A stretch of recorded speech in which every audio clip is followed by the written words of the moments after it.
ngasi phongbasi phongda maru oiba paudam khara Pakistan gi hanagi President Pervez Musharraf sibagi Cheirak pinaba khangan khre Pakistan gi President oiramba Pervez Musharraf pu lebak miyam gi mayokta lei haibagi maralda sibagi Cheirak pinaba khangan khre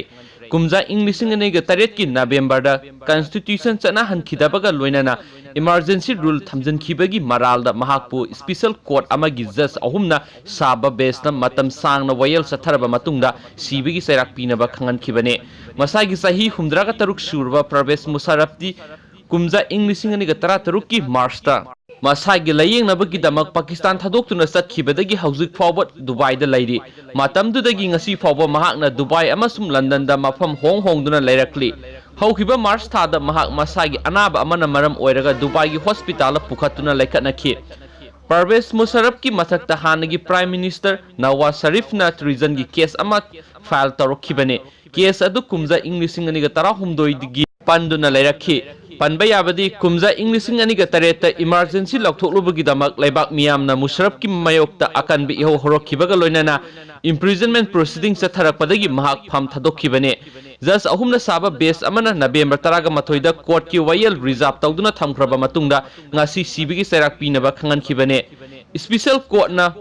Musharraf pu December 5 fawbagi mamangda statement launaba khangan ba laikhrabane Musharraf na special court ki wayel asibu singnaraduna masa yaudana trial sathaba yaroi haina phongdokhe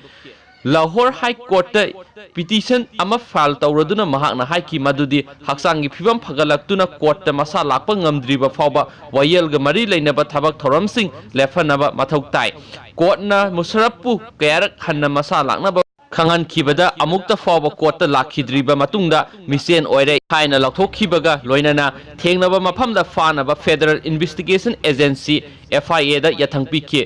Musharraf na sahi mapalenga firing da United States ki maikai da leptuna terrorism gi mayokta chathaba lanjang da mateng pangkhibagi damak Al Qaeda na ahumlak hana bohona rakhi adubu mai pakpa ngamkhide kumja English ani ga taret ki March ta mahakna Pakistan gi Chief Justice mafam laukthokna ba hona rubadagi miyamna akanbe iho horakraba matungda emergency laukthokibane amaromda Prime Minister Imran Khan gi special assistant oiriba Fidos Asik Awana haikre madudi special court amana hanagi President Pervez Musharraf ta piba death sentence ki review tawragani Pakistan gi puwari da military chief amabu treason gi charge ki maral laire haina lokthokpaga loinana sibagi Cheirak pinaba court na wayel piba mahana ahanbani